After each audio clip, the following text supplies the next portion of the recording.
தாய் தமிழ் உறவுகள் அனைவருக்கும் வணக்கம். சிவகங்கை மாவட்டம் நாளூர் நாடு இழுப்பக்குடி கிராமத்திலிருந்து ஒரு இளைஞர் பேசிய ஒரு காணொளி பார்த்தேன்.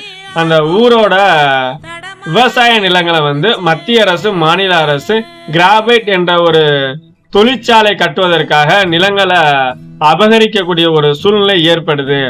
நாங்க இந்த கிராம பகுதியை சுத்தி அரசு நிலங்கள் இருந்தோம், அதுல விவசாயம் பண்றோம், எங்களுடைய நிலங்களும் இருக்குது. இந்த மாசுபடாம நாங்க இயற்கை முறையில விவசாயம் பண்ணிக்கிட்டு வரோம். இதுக்கு இடையில அரசுக்காண்டி ராணுவ பயிற்சி மையம் அமைப்பதற்கும் அங்க ராணுவ பயிற்சிகள் எடுப்பதற்கும் நாங்க நிலம் கொடுத்திருக்கோம். அது மட்டும் இல்லாம சிப்காட் தொழிற்சாலைக்கும் நாங்க நிலம் கொடுத்திருக்கோம்.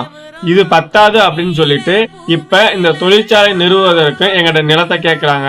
நாங்க வச்சிருக்கிறது கொஞ்சம் நஞ்ச நிலம் தான், அதுல நாங்க விவசாயம் செஞ்சு பொழைச்சுக்கிருக்கோம். அதை இந்த அரசு கெடுக்கிறாங்க. அந்த தொழிற்சாலையில கொடுக்குற வேலை வாய்ப்பு எங்களுக்கு தேவையில்லை. நாங்க அன்றாட உழைச்சு சாப்பிடக்கூடிய மக்கள் எங்களுடைய விவசாய நிலங்கள்ல விவசாயம் செஞ்சு நாங்க பொழைச்சுக்கிறோம் அப்படிங்கிற பேசக்கூடிய ஒரு காணொலி பார்த்தேன். இந்த பகுதியில அதாவது பொதுவாகவே சிவகங்கை, ராமநாதபுரம், திருச்சி இந்த தென் மாவட்ட இளைஞர்கள் அதிகமா பாத்தீங்கன்னா அரபு நாடுகளில் போய் வேலை செய்யக்கூடிய ஒரு சூழ்நிலை இன்றைக்கு இருக்குது. ஏன் அப்படின்னா சரியான முறையில கல்வி இல்லை, சரியான முறையில வேலை வாய்ப்பு இல்லை, படிச்ச படிப்புக்கு வேலை இல்லை, வேலைக்கு தகுந்த சம்பளம் கிடையாது.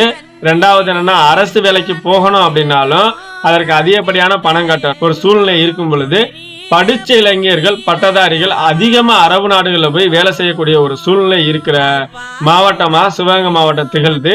இந்த நிலைமையில நாங்க சிப்காட் அமைக்கிறோம், இந்த மாதிரி கிராபைட் தொழிற்சாலை அமைக்கிறோம் அப்படின்னு சொல்லி மண்ணுக்கும் மக்களுக்கும் தீங்கு விளைவிக்கக்கூடிய தொழிற்சாலைகளை கொண்டு அமைப்பது எங்க நிலத்துல வேணாம், மத்திய அரசு மாநில அரசு உடனடியாக கைவிட வேணும் அப்படின்ற மாதிரி ஒரு காணொலி பார்த்தோம். அந்த பகுதியை பார்த்தீங்கன்னா மிகவும் பச்சை பச்சையர்னு அவ்வளவு ஒரு செழிப்பா இருக்கிற பகுதியை நாசம் பண்றதுக்காண்டி இந்த அரசு இது போன்ற திட்டங்களை நிறுவுதா அப்படின்றது நம்முடைய கேள்வியா இருக்கு. பாக்குற உங்களுடைய கேள்வியா என்ன இருக்குன்னு என்னோட தெரிவிங்க. அந்த மக்களுக்கு ஆதரவா நாமும் குரல் கொடுப்போம். நன்றி, வணக்கம். ஏன் ஓட்டு விவசாயிக்கு தான். நமது சின்னம் விவசாயி.